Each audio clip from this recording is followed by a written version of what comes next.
y'all. We interrupt our program to bring you this important message. The news of that the GOAT retired that didn't retire, but then he didn't retire, then he retired and not retired. Now, there's too much emotions going on with my heart right now because you know the Bucks are near and dear to me. Paul, I know you as a Bucks fan too, you feel this.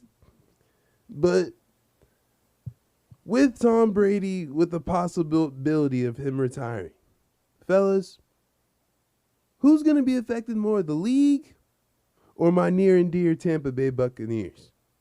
Alec, we can start off with you, of course.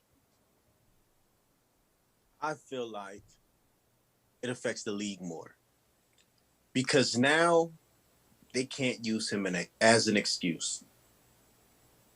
Teams can't use we ran into Tom Brady as an excuse no more. It's like, hey, what can you do? It's Tom Brady. No, you can't do it no more. However, I feel like now the pressure is on for teams to find their it guy. That's the real thing. Because now, who else is it? You see the emerging quarterbacks coming out. Right. It affects the league. Now everybody's seeing it's like, I need that guy at the helm who can just impact my team in some way, who could just bring the best out of us. Tom Brady, it seemed like, man, this man went in with some average Joes. You know, with Wes Walker, Amendola, he got Chris Hogan and stuff, you know. I mean, he had his guys with Gronk, you know, he had Randy, but you really saw him emerge with like Edelman and stuff. You really saw him bring out guys you really wouldn't pay attention to if they was on another team. So when you got a guy like that, it's like it make you pop. It's like, man, it's like he's a guy that can really he could beat your game plan. And now you're seeing other teams are starting to go find guys that can beat that game plan. Right. So I feel like this affected the league more because now it really put the league on notice. Like, man, it's time. Because even now, Tampa Bay, it may get murky. It's not gonna get murky. We can keep hope alive. Paul, tell me we gonna keep hope alive. Paul, who's gonna be more effective? I just want to say this to all the Bucks fans that think Kyle Trask is the answer. Chill. It's not. Okay, I'm just sorry I had to put that out there. But my thing is, I'm going to agree with Alec that it's going to affect the league a lot more, but I'm going to go on a different aspect. I'm not going to go on the competition aspect. So obviously you have stars retire from teams every year, and they have to find a replacement. And every team has their down years and their up years, and the Bucks are just going to have to go through that. It's a cycle. It happens with every team. We just saw the Bengals, a team that hasn't won a playoff game in 22 years, go straight 3 games, win. Now they're in the Super Bowl. We see the Bulls at one point be prime with Michael Jordan and go all the way down. Now they're working their way back up.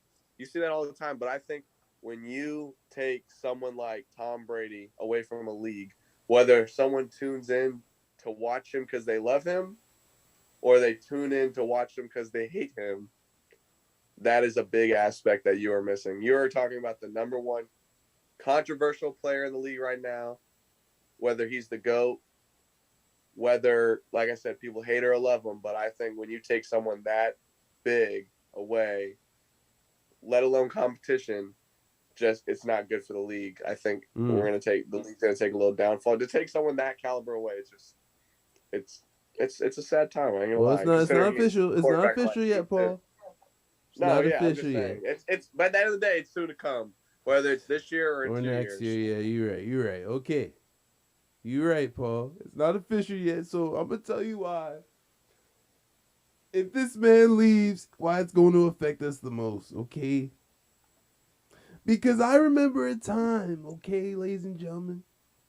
I remember a time when there was a man named Jeff Garcia as the Bucks quarterback. You may not have heard of him. He just circulated because he tried to come for Mina Himes, but never mind on that. I remember a time, ladies and gentlemen, that there was a man named Josh Freeman. And he played like an enslaved man, ladies and gentlemen. I remember a time where the Don't Bucks... say it. Don't say it. Where Don't the say Bucks... Jameis. Don't say Jameis. Where the Bucks drafted number 1 overall Jameis Craboo Wilson. Don't say And the it. only thing that was crisscrossed was the dub he was eating. Damn it, ladies and gentlemen, I remember a time. With every time I wore my Bucks jersey to school, I would get laughed at. True story, I promise, true story. Every single week, okay? And I refuse to go back to that time, ladies and gentlemen. I refuse. So, Tom, please let us know soon. Because I promise you, I don't have the resources, but I promise you I'll get Kyle Trask, the best trainer there is. Known to man, I promise you. I don't have the resources, but I promise you, I will be in John Lynch's office today. Not John Lynch, excuse me. Paul, what's our GM's name? Remind me. Jason. Jason Lynch's office today. I don't like him, that's why I don't remember his name. But I will be in Jason Lynch's office today. And make sure we draft. Make sure next year we know what quarterback we're going to get next year. And just know we're going to take it. But I want to make sure we have a plan, Tom. Because I refuse to go back to those times.